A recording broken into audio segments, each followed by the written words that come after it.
Hello and welcome to the New South Wales Community of Policy Professionals 2022 webinar series. My name is Louise Mamooney. As host of the webinar today, I acknowledge the traditional owners of the lands on which we're meeting. I'm on Gadigal land, and wherever you're on, I acknowledge the elders past, present and emerging and recognise this land as Aboriginal land. In today's webinar, we'll be exploring the topic of uncertainty and how we can support policymakers to be informed about future changes, whether they be social, economic, environmental, or technical changes. I have to admit a fascination with this topic. Predicting and understanding the future must be one fundamental human condition. And while we used to leave this role to mystics with the crystal ball, in thinking about this topic, I've come to realise that everyone that works in policy must have a little bit of a futurist in them. And it's one of my favourite parts of the job, to use our understanding of the world, technical content, our relationships, our empathy and our experience in order to consider future scenarios. Now, most of us would not do this in a formalised way. We might call it exercising good judgment, providing sound advice, being able to describe the potential consequences of certain courses of action. And policy predictions can be quite fragile. Conclusions may rest on unsupported assumptions or leaps of faith. But as a profession undertaking policy analysis, we strive towards the frank portrayal of partial knowledge, combining data and credible assumptions to support decision-making within an uncertain world. The Shaping Futures team have taken this practice to the next level, and they are joining us today to walk us through the use of foresight in policy practice. Established in 2019 within the Department of Premier and Cabinet, the team supports government decision makers navigating uncertainty to anticipate opportunities and challenges on the horizon by analysing the trends impacting New South Wales. They produce horizon scanning and futures intelligence products, create digital platforms and practical toolkits, and they also collaborate on scenario planning, drawing on their very broad range of expertise. As we load our presentation for today, I'll introduce our speakers. We are joined by Associate Directors Dr. Scott Matter and Cara Nolan and Director Scott Perugini Kelly.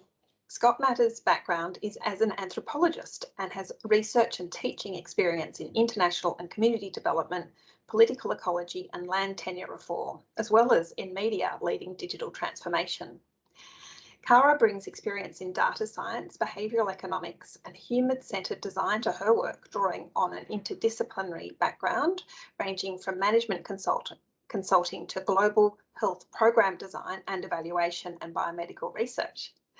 And Scott Perugini Kelly has led the development of the New South Wales Trend Atlas and is helping build futures and strategic foresight capability across the sector. Scott has worked for state and local governments, universities, across urban planning, natural resource management and international security, with experience in open source intelligence, data analytics and digital system design. So Cara, Scott and Scott, thank you for joining us today. I'll pass over to you for the presentation and then later we'll come back for questions and discussion.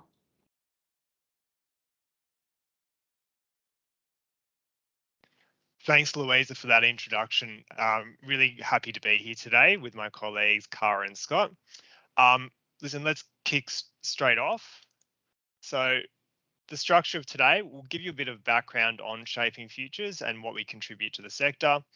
Scott will do a brief whirlwind tour of what is futures practice and some of the core mental models and concepts that we use that might be helpful for you. And then we want to give you a bit of a project showcase, show you what we've built out, the platforms and how they can work in a policy practice. We will leave plenty of time at the end for Q&A and we will definitely give you our details. So if you want to follow up in getting access to any of our products or platforms, you have our email details. So please don't worry too much about that. So I'm going to jump straight into a bit about us before we launch into Scott's session. So just a bit about who we are and what we do. So as Louisa said, we've established in 2019, but we are the New South Wales Government's Central Strategic Intelligence Foresight team based in DPC. You might be asking, what is strategic intelligence and strategic foresight? We'll go through this in detail, but in short, it's really about using intelligence collection methods, not that we're the NSA or ASIO, We use futures techniques and we use bespoke data to really help those decision makers navigate future opportunities and challenges. We ground our approach in this concept that decision makers are facing some really complex decisions. The last 2 and 3 years have really given us a sampling of the ambiguity and the uncertainty and just the pure fatigue and burnout that happens when faced with really complex decision making. And the reality is we're most likely going to traverse these big decisions and challenges over the next 20 years. And at the end of the day, there's no simple problems for government. What we try to do for I guess senior decision makers is really kind of get them more comfortable with pursuing bold and big ideas and help them extend beyond that business as usual or defensive or the easy decision makers or easy decisions. And we do that by building confidence and we build the confidence by exploring uncertainty and navigating uncertainty. So we're trying to take out that fear of the unknown for decision makers. And then we're also trying to anticipate change. So it's not that we make our decision makers all seeing oracles, but we give them a distinct advantage in seizing the opportunities and managing risk going forward. We do this via 3 main kind of work modes or products, and this is what we do on a day-to-day basis. So we have a set of products that are about delivering insights and advice, and these are on priority areas for senior decision makers, and they contribute to flagship processes for government priorities. We use horizon scanning techniques, we do trend and mega trend analysis, we use data analytics and other foresight techniques to deliver very rapid and responsive insight notes that start with an outside view, so an expansive global picture, and then drill down to the realities for New South Wales. We develop strategic platforms and services so that essentially government agencies can build their own capabilities and add that foresight and data layer to your work. So essentially, we don't want to just be the only ones working in this way. We want the whole sector to be embracing this data analytics and foresight driven work. And we do that by sharing our platforms. And finally, we do drive system reform. So occasionally there's opportunities for us to intervene in governance systems to really build out a common evidence basis or change practices in data and decision making. And that's when we'll have a more leadership role in system change. To deliver this type of work, we've recruited a relatively small team of people with a very diverse and multidisciplinary background. I won't give you the rap sheet of everyone's background, but I would say we're a healthy mix of data scientists and data analytics people, user experience and system designers, and policy and governance specialists. And a lot of us have gone on that journey in deeply upskilling in foresight as well. So that's a bit of a background on us. What I might do now is ask Scott to give us a very, very brief introduction into what is strategic foresight, which will set us up well for our product showcase. Excellent. Thanks, Scott. There we go. I am in control of the slides. So much power.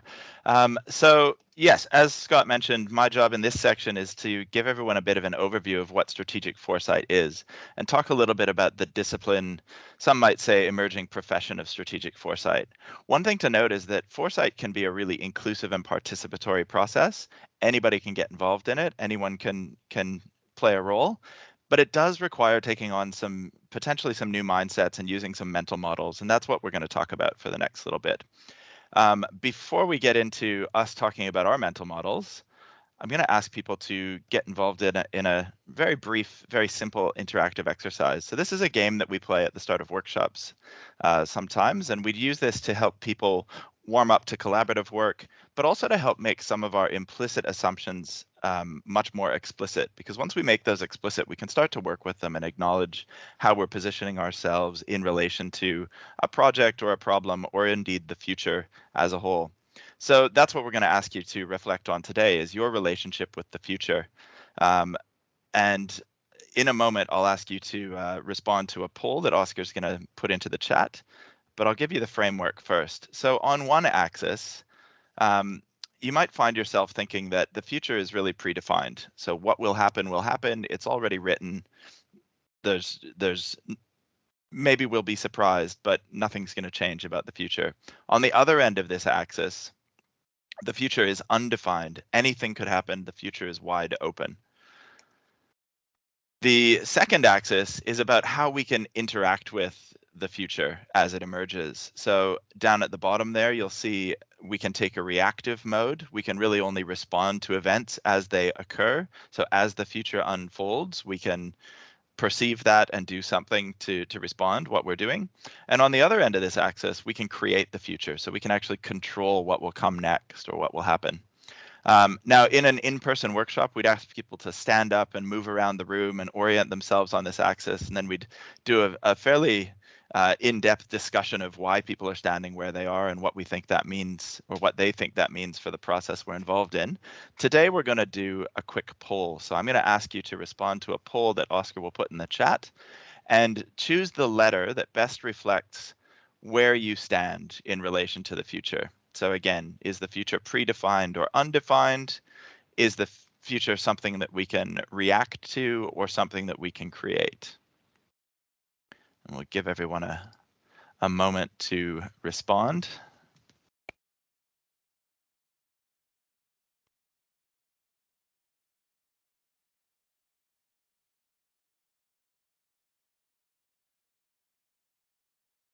And I'm assuming everyone else can see the answers start to flow in. Seeing a fair number of people up in quadrant B. Oscar or Scott, I'm wondering if you can close the black poll did that work? message in the middle of the slide. Yeah, you can close that and it will show up in the chat interface as well. So for those who have that on screen, there's a little done button down in the bottom right. You can click to close it.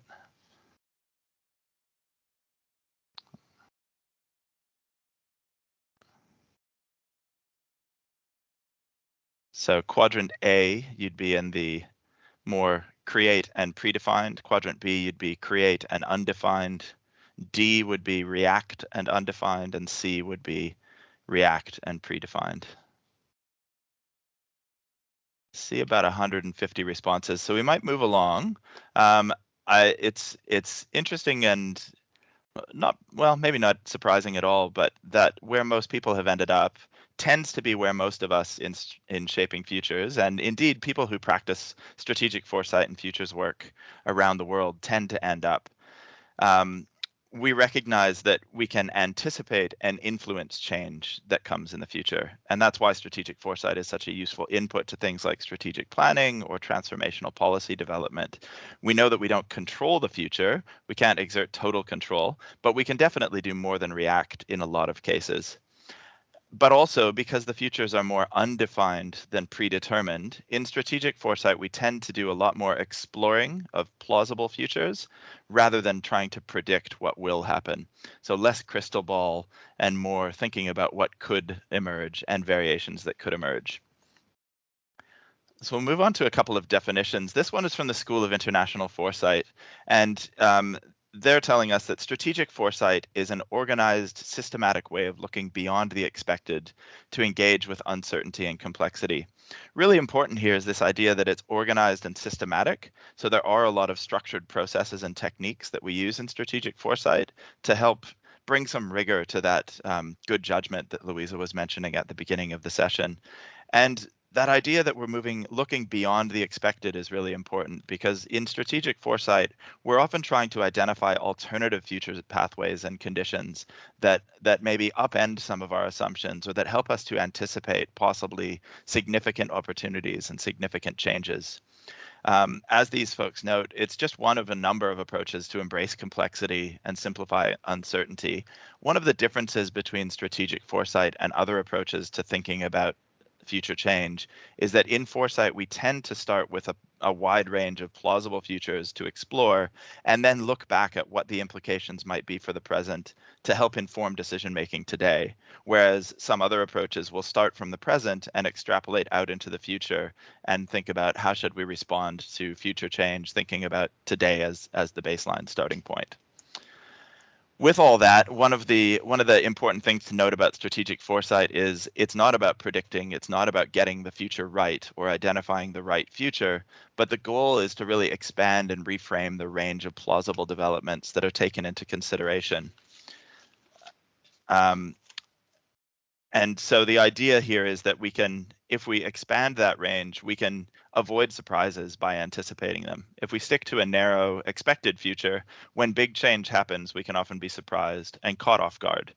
Strategic foresight gives us ways to start to think about those unexpected big surprises and to take action now to influence systematic and systemic change. And beyond this, the mission of foresight practitioners really tends to be to change the way that managers, decision makers, strategists, and policy designers view the world and think about the futures. So a couple of visuals for mental models for you.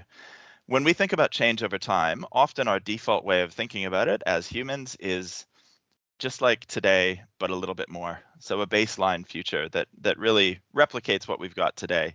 Not much change over the short or even the long time frame.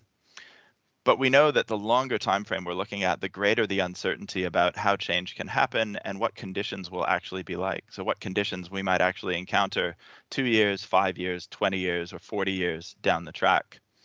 Foresight people tend to think of this as different types of futures, and we can align those with a different set of relevant practices. So if you're working on short-term planning, that baseline future might be totally appropriate. It might be really sensible to assume very minimal change in conditions, that things will stay the same and you can plan for continuity. If you want to start to incorporate a little bit of uncertainty, you might start using things like statistical forecasting to look at probable futures. So variation from the baseline that falls into that most likely range, and you can make predictions with relatively high confidence. At the very extreme end in foresight and futures work, people think about possible futures. Now, these futures described in this space tend to feel a bit ridiculous or absurd. They may seem like sci-fi or fantasy, but there is a really valuable and rich field of speculative futures that can help provide stimulus and really provoke people to think beyond the expected, to encounter possibilities that are way outside of what their current mindset is, and that can help to think differently about the future. So we don't do as much of that in shaping futures, but there are lots of great practitioners around the world who are doing extremely cool stuff in that space. For us in shaping futures, we tend to look at plausible divergence, and this is where strategic foresight really find its sweet spot, because even though the change here might be less likely, so beyond the probable range that you'd find with statistical forecasting, this is often where you get really high impact opportunities and risks. And this is what makes strategic foresight such a nice complement to strategic planning and transformative policy development, which are really both about identifying preferred futures and charting paths towards them. So strategic foresight here becomes a rich input to those processes, and we'll talk more about that later. One other really valuable mental model that we use is when we think about change, we understand change to be shaped by a bunch of different interacting forces. So the futures triangle gives us a really nice, tidy way to look at this. Any plausible future, maybe it's the future development of a single trend, or maybe it's the direction of a whole sphere of social or economic activity, is going to be shaped by forces that come from the weight of history, so how the past shapes the present and the future, as well as early signals of change that we can start to identify that become a sense of pull of the future. And then we also have the push of the present. So those tensions and conflicts and dynamics that are playing out today that we have to try to understand to make a good call about what could possibly develop in the future. And we like to think of this as bringing together 3 different perspectives to our work, where we look at hindsight, insight, and foresight to have better informed pictures of what the futures could be, and then inform action to develop policy or design strategies to take advantage of those changes. So that's our really brief introduction to strategic foresight as a discipline. And I will hand back to Scott PK now to lead us into the project showcase. Thanks, Scott. So we're really excited about showing you some of the projects we've been working on. We're going to show you 3 projects today, and we're going to start off with the New South Wales Trend Atlas. And our intent in showing you this is definitely to get people access, but get people interested in the platform. We're happy to share the platform with people via their New South Wales emails, New South Wales Government emails, and Cara and Scott will equally reach out about the products I've been working on. So the New South Wales Trend Atlas started as a very humble mission of just building an internal tool for ourselves to kind of document and store and share trends. We were getting asked very early on in 2019, what are some of the key trends around X topic or Y topic? And we needed a way to replicate that work and store our work. Along the way, we realized actually this is a platform or a tool that could be shared right across government. So we took on a much more ambitious mission of delivering a strategic intelligence platform for a world-class New South Wales public service of the future. So in terms of the New South Wales Trend Atlas, what is it? What's the offering? It's an interactive strategic intelligence platform where users, namely you in the future, can easily find rich insights on local and global trends necessary to anticipate possible futures. Or plausible futures. So what Scott was just talking about, we're trying to make it easier for people to do that and give a kind of shortcut or inroad to do that technique. It's really designed for, I guess, a broad range of New South Wales government decision makers, but that might range from policy developers, service designers, business analysts, forecasters. So a bunch of different business activities across government can be used this tool. We really see, in terms of the value, we can see some quite substantial efficiency dividends, but really breaking down those silos between agencies or business groups. We want to stop people kind of having to reinvent the research wheel, and start whenever you start a research project, you start from a base where other users have already contributed to.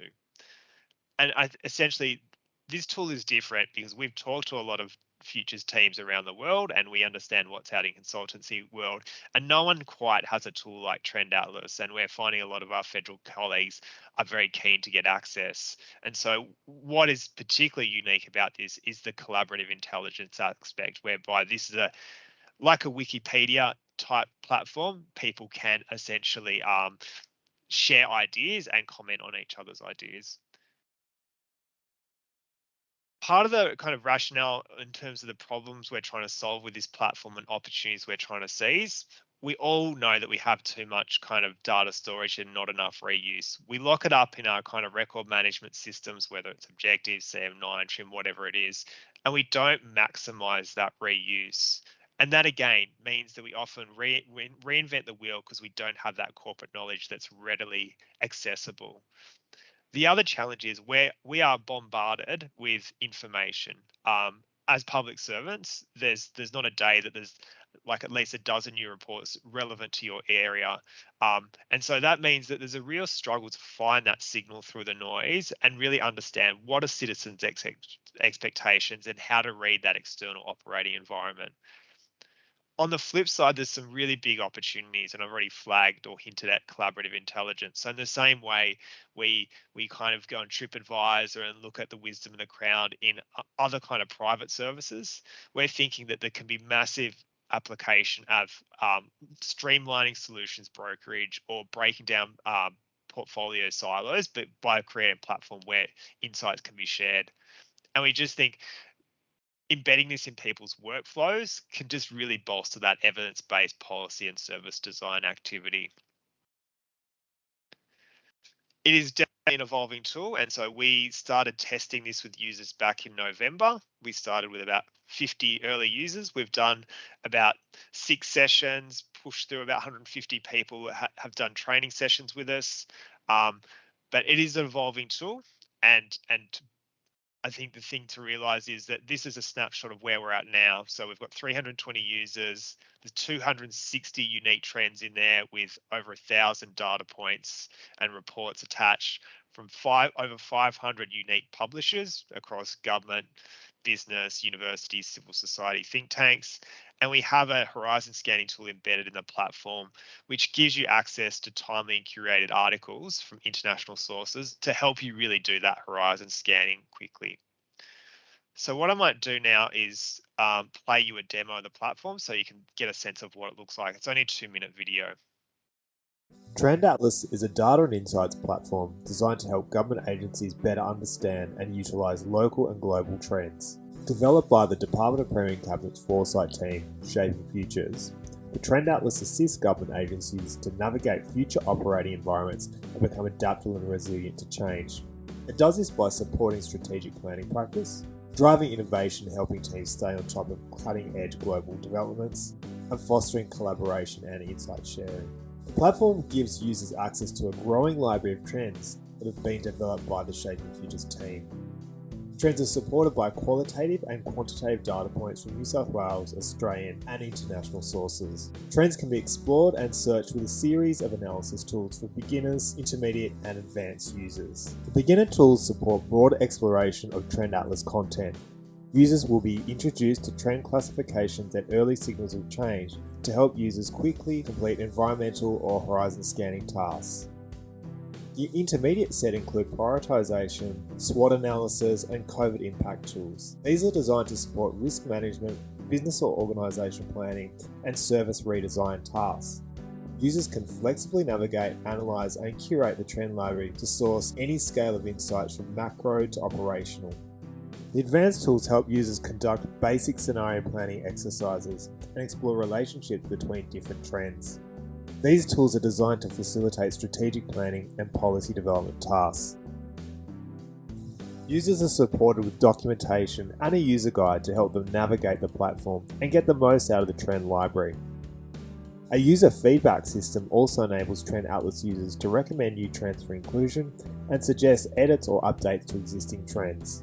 The Trend Atlas aims to make futures analysis easier to integrate into government decision making, strategic planning, policy development, forecasting, and service redesign.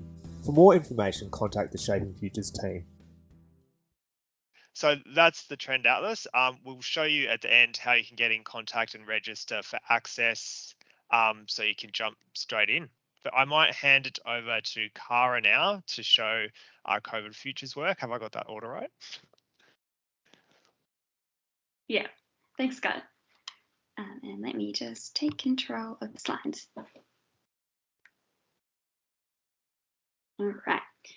So we wanted to show you a window into some of our work on the pandemic. We wanted to do this for a few reasons. First, we wanted to emphasize that foresight isn't just about things that are happening in the far distant future, but in fact, strategic foresight is really useful whenever we need to make decisions in the face of uncertainty. And unfortunately, with the pandemic, that uncertainty is often on a month-by-month timeframe rather than those far distant futures. We also wanted to show you this project as an example both of a useful foresight technique, that hindsight, insight, foresight framework that Scott introduced us to, as well as some foresight tools like the Trend Atlas. And finally, we hope that some of the insights that are starting to emerge from this work might be interesting to you, or at least useful as you're grappling with some of sort of the pandemic disruption in your policy work. So the context to this work is that COVID has had and will continue to have a really significant impact on New South Wales. We've all lived through the pandemic and we've experienced it in different ways. And we come with quite strong feelings or hunches as to what post-pandemic New South Wales might look like. And that's based both on our experiences before the pandemic, as well as our sense of what's continuing from the pandemic on. What our team has been keen to do is to actually understand, what does the data really show us at this point, and is it in line with what those current expectations or hunches are based on certain trends, or actually not? And if our assumptions need to be questioned here, how do those insights prompt any changes to our planning, our strategic work, or how we deliver services and programs? So this is how we've used the hindsight, insight, foresight framework. We started by looking at the Trend Atlas and selecting trends to analyse based on the scale of COVID's impact on them, our assessment of their relative priority in public policy, media or government attention around COVID's impact on those trends. And then we really looked deeply into historic data from before the pandemic, as well as what has changed over the past couple years. We then moved on to insight, and we did a deeper dive into the drivers of those trends and assessed the relative importance of those drivers and how they might have shifted in the pandemic. We then moved on to foresight and constructed a set of plausible scenarios for each trend based on the evolution of those drivers, as well as deriving what some of the higher order implications of those changes might be. And so this slide is summarising what we've found. We've ended up categorising the trends that we've looked at into 3 buckets. So the first bucket are trends in which we have a reasonable confidence that the COVID has made a lasting change on the trajectory of that trend. So these are things like accelerating remote work practices, greater uptake of digital service delivery or sort of digital economy. And for these trends, it's interesting and important for us to think about how our assumptions might need to change, either implicitly or explicitly, in terms of how we factor those into our longer term planning. The second category of trends that we've looked at are ones in which we think that there are ongoing structural factors that have a larger impact on the future trajectory of that trend rather than the pandemic itself. So at the start of the pandemic, we were sort of taking bets that, maybe the pandemic would lower housing prices. We've evidently seen that hasn't happened. And it looks like there are these larger macroeconomic as well as policy settings at play that are driving home ownership trends. The one that really surprised us here was around mental health. And looking at the data, we see a spike in psychological distress at the start of the pandemic, but since then returning to basically a pre-pandemic trend line, with the exception of some groups of people, including young people. But what this means is that when we're considering how we might intervene in some of these areas, we should be looking at those bigger structural factors rather than pandemic-related trends. And that actually changes quite a bit how we might choose to intervene in those areas. And then the third category of trend we found, which is where most of our trends fit in, was actually where the pandemic has broadened that spectrum of uncertainty as to where the future might go. So something like regional migration from Sydney to the rest of the state. Before the pandemic, we had a pretty strong sense of how that might be tracking. We've now seen a much greater migration from Sydney to the regions and greater uncertainty as to whether or not that will change or continue, which basically depends on sort of your assessment of the relative drivers of what is tipping towards that trend. And so for this category of trends, what's important is for us to stress test the robustness of our strategies to any changes in these trends. And sensitivity analysis is a tool that can be really helpful here. So I wanted to dive into one example of these trends and also do a poll to see how you think it might change into the future. So we're looking at remote work, and what we've seen, and you can see on the chart on the left, is that before the pandemic, about 18% of all of New South Wales work done in New South Wales was done remotely. That bumped up to over 40% during the pandemic and stayed relatively high even between lockdowns. To get a sense of what might happen next, whether this will stick or revert back to a pre-pandemic norm, it's important to think about which drivers we think are most influential to shifting that trend. If we think that remote work was just driven by stay-at-home orders and lockdowns, then we might expect a reversion to pre-pandemic levels. But if we think there are other factors at play, that might cause it to be at a higher level. So for example, there are some surveys coming out showing really strong employee preferences towards working from home. So things like a sense of better productivity, a better ability to integrate work life and home life.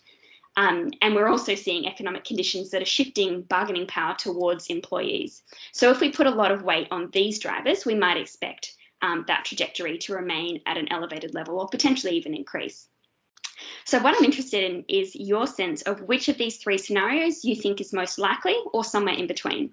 So scenario one, remaining at a pandemic level of remote work. So that's roughly 43% of all work in the New South Wales economy being done remotely. Scenario two is a hybrid system. So those who can work remotely do so 2 to 3 days a week. So that's around 30% of work done remotely. And scenario three, only a slight elevation of remote work above pre-pandemic levels, maybe slightly greater flexibility, but on the whole, people going back into the office where they can. So Oscar, if you could post another poll, I'd be interested in where people stand.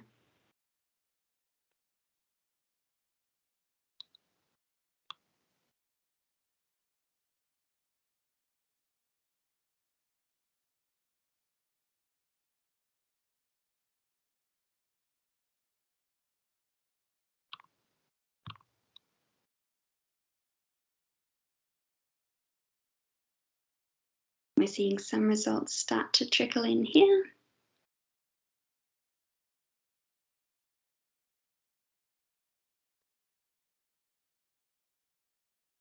So we've got 160 responses now. And I think the interesting thing is that there's probably more divergence than I maybe was actually expecting, but seeming to oscillate around that between scenario 1 and 2, and scenario 2. So that idea of hybrid work, people coming in 2 to 3 days a week if they can, or sort of slightly higher than that, people working even more remotely than that. And where you think that this trend is heading actually has some quite huge implications around things like your expectations around CBD usage, transport demand, patterns of where people actually live and work, which has a big impact on infrastructure requirements, as well as things like the competition between jobs and industries. So is there a difference between sort of the attractiveness of jobs where you can have that greater flexibility versus frontline jobs where maybe you can't? So we've done that sort of analysis for all of the trends that we've looked at, but where we think it gets really interesting is where the trends start to intersect, and that's where you get the most divergent or unexpected futures. So for example, what would it look like if we're looking at, I just saw someone pop in the chat, we're a bias sample? Absolutely, but also those projections were based on people who can work remotely, so people who have job types that are enabling them to work flexibly. So where the trends intersect is where it gets really interesting. So imagine a world in which we're having combined both more remote work, increasing housing unaffordability, and greater migration out of Sydney. And what might that sort of future look like? So for example, could this lead actually to a greater divergence in the experiences of frontline and knowledge workers, which could be driven by differential ability of those different job types to embrace remote work flexibility, as well as increasing housing unaffordability close to frontline workplaces? What could that mean for workplace retention in sectors that are already facing skill shortages, for example? Or to give another sense, what would it mean if these first two trends actually combined to accelerate that third trend of regional migration? And if that were to happen, how confident would we need to be in the direction and the magnitude of that trend before we changed any actions? Or are there any decisions that we could make that would actually be robust to a range of scenarios around what that regional migration might look like? So that's just a sample of some of the work we've been doing in this area, as well as hopefully an example to give you a sense of what it might look like to use something like the Trend Atlas in your work and to use that hindsight, insight, foresight framework. So now I might hand over to Scott Matter to talk about another example of our work using some of these practices around 2060 scenarios. Thanks, Cara. So yes, jumping into another project example. For the past year or so, we've been working with a number of stakeholders to develop some long-term scenarios that feed into transport infrastructure and land use planning.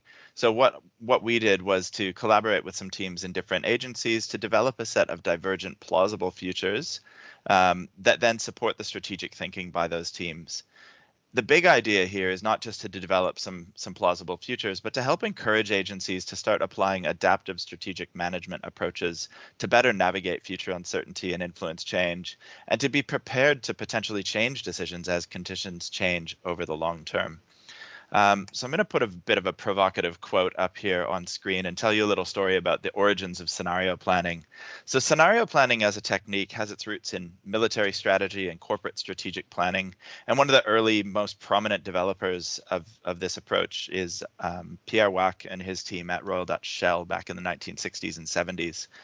So in the 60s and 70s, Wack and his colleagues were starting to notice that Shell's strategic planning and their management decisions were really based on very linear projections about the expected future. And he and his team were starting to collect intelligence and signals of potential risks and potential disruption that fell outside the scope of what managers were thinking about.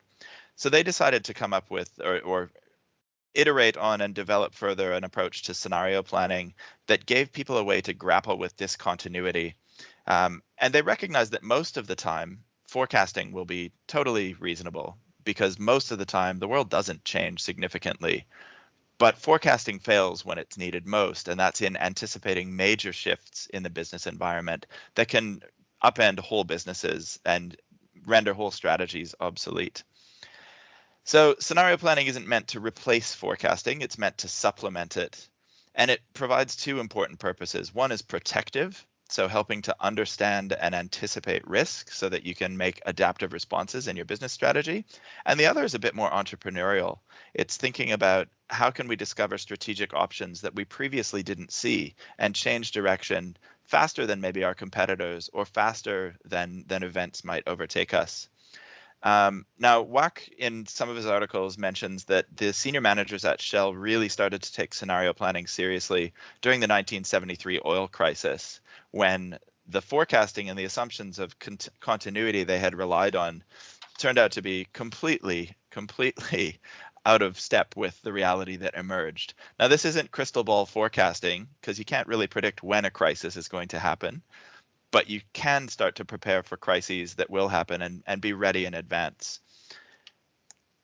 So to tell you a bit more about what we've done on this project, so this year, well, over the past year and a bit, some of the key government strategies have been in the process of updating. So that's things like the state infrastructure strategy, the future transport strategy, and the Greater Sydney Region Plan. And they've been taking an approach of collaborative strategy development to make sure that the strategies are aligned and consistent across these three intersecting domains of infrastructure, transport, and land use planning. And we got involved because plausible divergent scenarios could provide a useful shared frame for looking at divergent futures and helping understand the potential big changes in strategic context. So one of the things to note is that it's really important when you're doing scenario planning is that the scenarios you develop are really well tuned to the key questions that you're trying to ask, the key issues in your strategic environment that you need to consider as an organization. So for our work on in this process, we landed on a framing question about what could demand for infrastructure look like across New South Wales in 2060. Now that gets at this whole statewide scale of these strategies, and it gets at the long term, which was important for these strategies to look at. And it looks at demand as a potential driver of decisions around infrastructure, land use, and transport. We broke that down further to try and look at how population and demographic profile might change, how spatial distribution and land use could change over the long term, and what paths economic development could take over the next 40 years. So some of the key considerations here that fed into the scenarios, like I mentioned, we're looking at a 40-year time horizon. Partly that's to align with the stakeholder needs. So these are all 20-year strategies or 40-year strategies with a long-term view for the state, and to align with other products like the intergenerational report, which takes a 40-year perspective. There's some pros and cons to using 40 years as a time frame. Pro is that it gives us a really wide, divergent space to play in and look for potential changes and disruptions. And the con, the downside, is that it gives us a really wide, divergent space to play in and look for potential disruptions. So there's a lot of complexity here. To help build useful scenarios, we selected 5 key drivers of change that we through a process of collaboration with these participants and stakeholders, understood to be really significant for that key question of driving infrastructure, transport, and land use demand.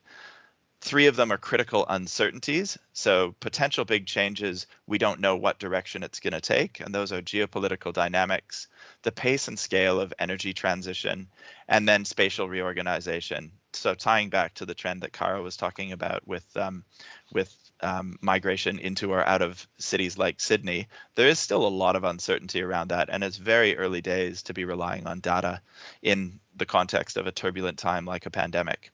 We also use 2 key drivers of change that we treated as critical assumptions. One is that physical climate change is going to have a significant impact on life in New South Wales and indeed around the world. And the other is a bit more speculative, looking at technological transformation. For the purposes of these scenarios, we've assumed that a 4th industrial revolution will happen and tried to use that to look at what the implications might be for those 3 key dimensions of demand. Now, when we bring that all together, it gets really complex. And I'm going to show you an animated slide here that will be hard to follow, but that's by design. When you look at the interactions of these 5 key drivers of change, not only does forcing from one feed into divergence in another, but there are lots of feedback loops between them. So you get this really complicated system of how change could unfold and how different forces will interact and shape the future. That's really hard to work with when you're trying to plan for the future. The good news is that scenarios actually make that complexity more manageable.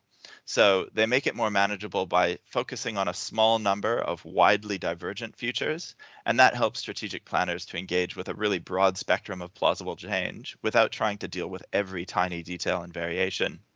And scenarios also provide narrative descriptions, essentially stories about the futures. And we've developed for these scenarios a set of speculative data points that help people immerse in these plausible futures and then integrate them into strategic thinking and other parts of the strategy cycle. So the scenarios that we've come up with, we have 4 scenarios in this process that we're using. And the 5 drivers interact in complex ways. We treat them as variables to construct a framework. So you can see here that all of the scenarios have the same assumptions about climate change and tech transformation, and where they differ is in how they treat spatial reorganization, energy transition, and geopolitical dynamics, those key uncertainties that we wanted to help our partners to explore. And that gives us 4 quite divergent scenarios, stories about the future. This is an example just of the headlines of each of those futures. So we have 2, Tales of the City and Sea Change, that focus mainly on spatial reorganization, but how that intersects as well with things like energy transition and emissions reduction and some of the other dimensions. And then we have 2 that focus a little bit more on the geopolitical dynamics and how that interacts with emissions reduction and a bit with spatial reorganization. So a highly fragmented and contested world. We're starting to see some signals of that sort of thing with the recent Russian invasion of Ukraine. That's not the first signal by any means of a more contested world, just the very most prominent one right now. And then a Better Homes and Gardens scenario, which looks at really significant transition in economic behavior and activity that could lead to a better than net zero world by 2060. So how does that all fit in with strategy? Well, we know that strategy, and in fact policy, is a pretty iterative process. You go through these steps of thinking and exploring horizons, setting directions, implementing actions, and then monitoring outcomes. And scenario planning helps at all parts of that cycle. So you can use scenario planning to start to spot opportunities and risks and really explore divergent futures. You can then use it as a tool to start to define preferred futures and narrow down on a vision, to generate diverse options and prioritize recommendations through a process we call wind tunneling, where you look at how might these options fare under different scenarios, and then to identify key metrics and signposts of change so that you can make decisions about when to pivot when conditions change. So when the world around you changes, do you need to adapt your strategy or your policy to meet those new conditions and achieve the outcomes you're after? And I will stop there and hand back over to Scott PK to wrap it up for us. Just going to take control back over from you. So thanks everyone for listening to those project and product summaries and kind of showcases. We might open up for questions, but before I do that, I'll just let you know the screen that's up at the moment has some links and contacts for people if you want to follow up on some items. So if you want to talk to Scott about the 2060 scenarios, his email is there. If you want to talk to Cara about the COVID futures work, her email is there for you to contact her. So with the Trend Atlas, we'll provide you an MS form survey, and that's our onboarding survey. And I'm going to post it in the chat so it's there as well, hopefully. And that way, that's the way we give you access to the platform, and you can essentially tell us whether you want training or you want a demo or what type of engagement you want to have on it. I will flag just in terms of, at the moment, this is set up for New South Wales government users. We are going through a process of looking how we can make it accessible for our federal colleagues. There's just some legal and technical issues we need to do before that. So I will open to questions now. Thank you for the presentation. It's been really engaging and very exciting, I think. We're going to have, we've got about 10 minutes for questions, which is a good amount of time, and we'll get our audience to turn their camera on when they ask the question, and we'll probably have, I think the last question that I noticed was unanswered was from Isabel McIntosh. Would you like to come on and ask your question, Isabel, just so we know who you are, and you can tell us what agency you're from as well?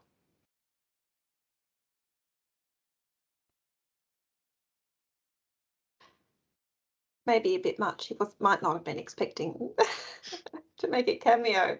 So we'll ask the question on her behalf. Isabel asks, is this underpinned by game theory? And that was in relation to the scenario piece. I think so, yeah. So I can speak a bit to that. So the scenarios that we've developed in this process, not particularly connected with game theory, we've used more thinking from sort of complex adaptive systems thinking and systems theory. So thinking about cybernetics and how socio-economic, technological, ecological, and political / governance systems all intersect and interact. But there are foresight and futures practitioners who do make use of game theory. It's not something we've explored a lot yet in shaping futures, unless Cara and SPK want to speak to that, but something that we could certainly look into, and we'd love to hear more about other people's perspectives on different tools and techniques that would supplement and complement our work. Thank you. And I think Bob is probably the next person to ask a question. Bob, would you like to come on and ask your question? Yeah, happy to. I posted the sort of a comment in the chat, but it's around for many of our organisations, the number of staff that we have that want change, believe that change is really important, but to actually change is quite difficult in, say, their existing practices. And when we launch things or things are released, that we quite regularly have a factor around implementation deficit, where things will there'll be a flurry, and then sadly many people just revert back to probably the old habits that they had before. And it relates around that idea of and I listened to a podcast over the weekend around April Rinn around flux and sort of what the superpowers needed to manage change. And one of the things she talked about was just that the rate of change has never been this fast, and it will never again be this slow. So how can we help our staff with that? I might just make one comment and throw the others. I think really great question, Bob, and it's something we grapple with in terms of how do we support our senior decision-making staff through that process. There's one thing we probably haven't emphasized is that futures practice is deeply connected to kind of behavioral insights or behavioral economics. And so things like recency bias or positivity bias, and Cara can give us some real examples, but a lot of those anchoring things around how we make decisions need to be addressed before you kind of think futures, and futures can be a nice way to unpick some of those things. One of the tactics we did use in the scenarios products was to really much kind of think about what are the external uncertainties, the things that we don't have control of. And I guess at a New South Wales government level, talking to decision makers about these are things that are happening outside us. And if we don't take proactive action, they will happen to us rather than alongside us and have a degree of control with them. Cara, Scott probably have more insightful kind of responses as well. No, I'd agree with all of that, Scott. And yeah, I'd reiterate the as I think is a challenge for everyone in whatever work you do, dealing with your own decision-making heuristics and biases, as well as those of the people you're working with, can be a real challenge. So we find in some of our COVID work, you're the least popular person in the room because you're saying, look, there is actually a plausible future in which, this virus gets worse, or there's another variant, or things like that. And that can be quite overwhelming when you're just dealing with the crises of the day. So I think there are, strategies around, can we apply a framework to this to try to sort of distill down this uncertainty to sort of the one key factor that's important for this decision, as well as things like sort of choosing the timing of when you're actually embarking on this thinking. Is it something that can wait until sort of we've dealt with the most recent flood or whatever the crisis we're facing is, to have these sort of longer term conversations. Another strategy that we found actually helpful around sort of the mindsets piece when thinking about change is a different application of that hindsight, insight, foresight piece. So if you're trying to think through for like how big a change could happen in the next 20 years, sometimes actually looking back 20 years to appreciate how much the world has changed in that period can help you sort of open your perspectives to thinking about the spectrum of change that could be on the horizon and that you could play a role in influencing. That's a great suggestion. I might take that up at my next team meeting. Katrine, I think you have a question. I'd like to come on and ask it. Yeah, thanks, guys. And that's amazing. I really like the structured approach to scenario planning. And, your objectives of sharing information and challenges amongst government. So I'm from Department of Planning and do strategic land use planning, and currently do infrastructure funding work. So my question is about, what do you think we need to do to move this scenario planning work into some more structured investment decisions? So how do we move from this 20-year global vision exercise into that sort of detailed information that's required for those decisions? I might jump in with an example, and you might be aware of this already, Katrine, but there's a team we've been working with a bit in local and regional planning who are running a pilot project right now on integrated strategic assessment. So what they've done is they've taken, and we've worked with them on developing the New South Wales 2060 scenarios. They've then taken those and downscaled them to a particular region. So taken the big ideas and the more verbal stuff and downscaled it and started to quantify some of those dimensions to look at those as divergent plausible futures that feed into some of the decision-making processes. Now, it's going to be a long process of that pilot project. It's going to take a year or maybe two to work through all of the steps, but there are ways to use those broadly divergent scenarios and then quantify them and feed them into some of the more structured decision-making models like multi-criteria analysis or even cost-benefit analysis. One of the things that tends to happen is that these scenarios will provide more divergent assumptions than we typically will use, and so they can be a little bit hard to accept or to work with. But there are ways to integrate it and to quantify some of the qualitative stuff so that articulates in with those other processes.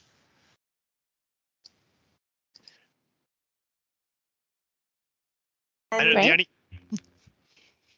the only other thing I'd say, we're absolutely looking to build out some things in the trend atlas in terms of bringing patent scanning. So understanding that commercialization journey of technology, bringing in other elements from kind of equities markets to get a sense of what's happening in the investment world, and having some coding that's around industries as well. So we do have quite a substantial pipeline of improvements to the trend atlas or enhancements that our users have given us feedback on. Great, thank you. I think it will be exciting for us all to explore it ourselves. And we have time for just one last question. Alice, would you like to come on, introduce yourself and ask your question? Hi, I'm Alice Campy from Department of Planning and Environment Water Team in the Water Strategy Group. Great presentation, guys, and good to see you again, Scott. Firstly, congratulations on trying to sort of foster this discipline within the New South Wales Government. I think it's a really important initiative and emerging profession for better government decision making. Part of our job is in addition to helping government make good decisions, is explaining to the community how we've come to those decisions. So I'm just sort of wondering, is there a bit of a nexus or any thought about how do we simply communicate with government about how we're making these decisions using these types of frameworks?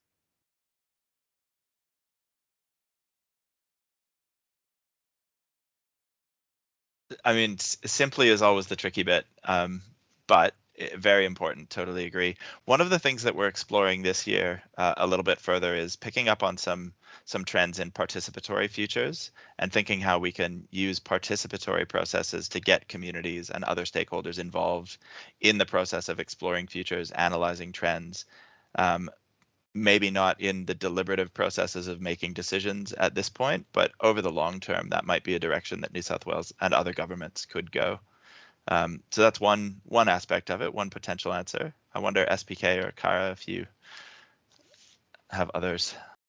I think that's spot on. And I think also, even for decision makers, they do have to come along the journey. So the tension is that with the scenarios work with those three kind of planning and infrastructure and transport agencies, you need senior decision makers to come along the journey, because I think if they only see the end output, they can be quite skeptical. Whereas if they've come along and seen key steps, they're totally bought into the process and what the kind of end scenarios are kind of suggesting.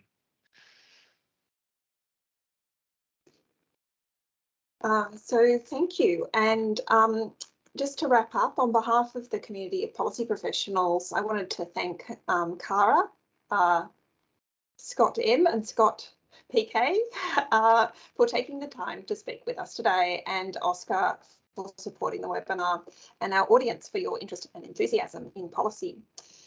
After a short break, we'll be back in May to talk about closing the gap with Brendan Thomas, Deputy Secretary from the Department of Communities and Justice. So I hope you can join us then.